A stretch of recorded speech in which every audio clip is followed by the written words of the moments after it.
The Department of Veterans Affairs oversees the care of nearly 9 million vets. Within the agency, there's a team working to make sure the experience of accessing benefits is easy and seamless.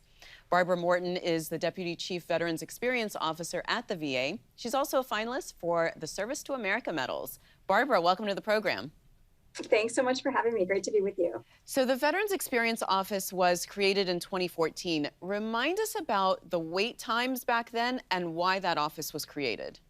Yeah, absolutely. So the Veterans Experience Office, as you mentioned, was sort of born out of a crisis. And that happened back in April 2014, the VA Medical Center wait time crisis. Very difficult time for veterans, of course, difficult time for the department. At the time that summer, we had a new secretary, Secretary Bob McDonald, who came in. And he is and was an industry guy, Procter & Gamble times 20, 30 years. And one of the things that he noticed and thought as a key symptom of what had happened in Phoenix was the fact that we VA did not have this sort of enterprise-wide mechanism to channel the voice of the customer to understand what was going on sort of in the experience realm. So he established this office back in January 2015, and it was one of the first in government and certainly the first in VA. And so, as you said, it was a very difficult time for the VA. Why did you want to work there? I mean, the veterans experience was really not good.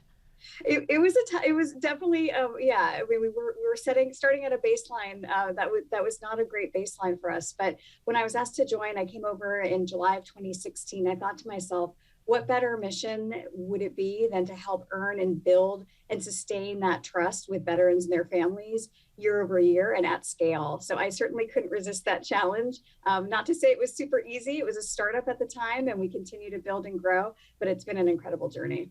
Well, you created the first VA Trust Report to really better understand where to make changes. Can you talk about that and what you found? Yeah, absolutely. So trust, going back to 2016, 2015 timeframe, we knew we wanted to baseline to see where we were with the sentiment of veterans and trust, because we knew a trust had been broken during the Phoenix crisis. And so at that time, we asked a very simple question: do you trust VA to fulfill this country's commitment to veterans? And at the time, the agreement or strong agreement on that sort of Likert scale 1 to 5 that veterans shared with us was about 55%. So grade school times, that was probably a D minus. We knew we had only one place to go, which is up. So fast forward to today, trust has increased, same question asked, by over 20%.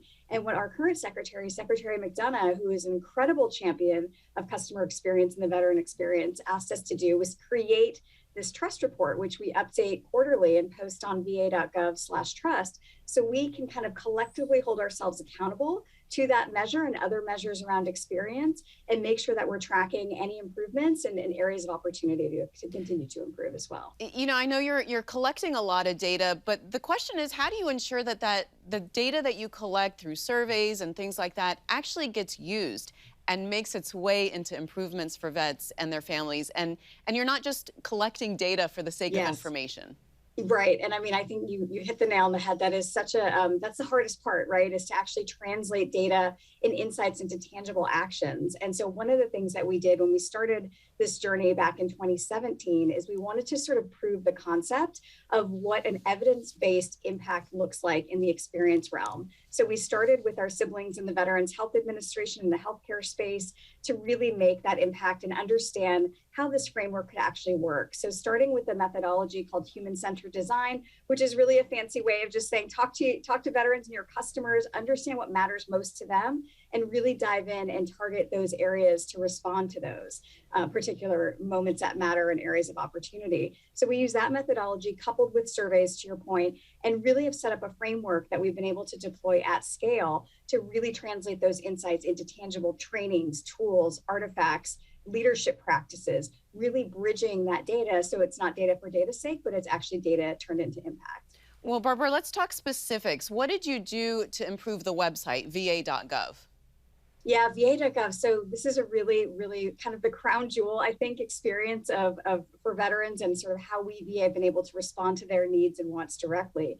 So back in 2018, we had started to hear signals from veterans about, hey, where is the digital front door? I want to interact with VA, transact with VA. There are lots of websites. I find it very confusing.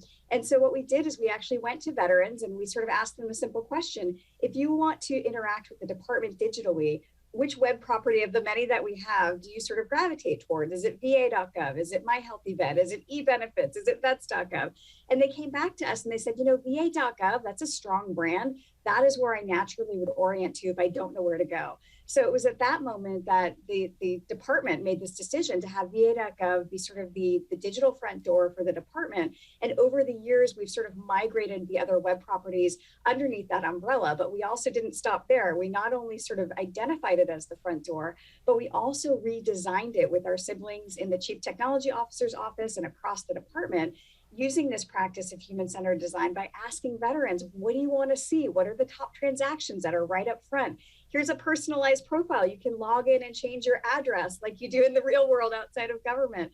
So it's been an incredible improvement. And what we do is, of course, we want to measure the impact on the back end. And before and after launch of this new website, increase in satisfaction has risen by like 20%. So and positive, that experience is really impactful. Yep. And Barbara, really quickly, I mean, are you sharing this experience across other agencies so that they can also learn from this? Yeah, absolutely. And we always say every agency is different. VA has done it. It's a way. It's not the only way, but we've put together some artifacts. The CX cookbook, I'll plug that, is a way for our siblings across government to understand how they might be able to build and sustain their own CX program as well. All right, Barbara. Well, congratulations on the award, and thank you so much for being on the program. Thanks for having me. Great to be with you. Thanks for watching. If you enjoyed the video, give it a thumbs up and subscribe to our channel so you don't miss out on any future Government Matters interviews.